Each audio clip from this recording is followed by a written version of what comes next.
بسم اللہ الرحمن الرحیم۔ ملفوظات حکیم الامت مجدد الملت حضرت مولانا محمد اشرف علی تھانوی رحمۃ اللہ علیہ۔ قلب کا ستیاناش کرنے والی دو چیزیں۔ فرمایا کہ آج کل لوگوں کو گناہوں پر بڑی دلیری ہے، جو نہایت ہی خطرناک بات ہے۔ بعض گناہ وہ ہیں جن میں لوگوں کو زیادہ ابتلا ہے، ان کو ہلکا سمجھتے ہیں، مثلاً بد نگاہی ہے۔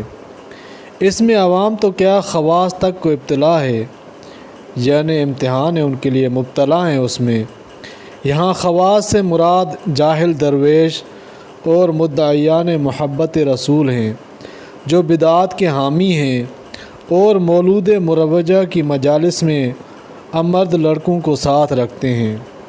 معلوم بھی ہے کہ یہ مرض کتنا بڑا مہلک ہے اور خدا کے قہر اور غصہ کو بھڑکانے والا ہے۔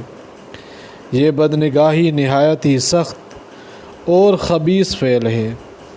ایک شخص نے کسی بزرگ کو ان کے انتقال کے بعد خواب میں دیکھا۔ پوچھا کیا حال ہے؟ کہا کہ حق تعالیٰ نے ارشاد فرمایا کہ جس جس گناہ کا اقرار کر لو گے ہم اس کو معاف کر دیں گے۔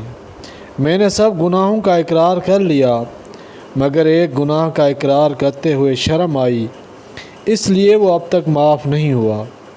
وہ گناہ یہ ہے کہ میں نے ایک مرتبہ ایک امرد لڑکے کے بدنگاہ سے دیکھ لیا تھا، بس اس کا اقرار کرنا میرے لیے مشکل ہو رہا ہے، اس لیے کہ اس خبیث گناہ کا اقرار خدا کے سامنے کرتے ہوئے شرم دامن گیر ہے۔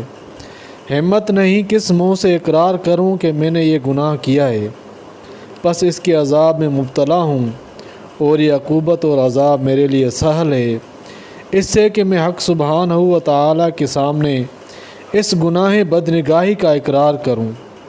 واقعی یہ بدنگاہی ایسی ہی سخت بلا ہے۔ اہل فن نے لکھا ہے کہ دو چیزیں قلب کا ستیاناش کرنے والی ہیں اور نورانیت کو برباد کرنے والی ہیں، ایک غیبت اور ایک بدنگاہی، مگر یہی دونوں چیزیں آج کل لوگوں میں شیر و شکر بنی ہوئی ہیں۔ اللہ تعالیٰ ان دونوں سے اجتناب کرنے کی توفیق عطا فرمائے، آمین۔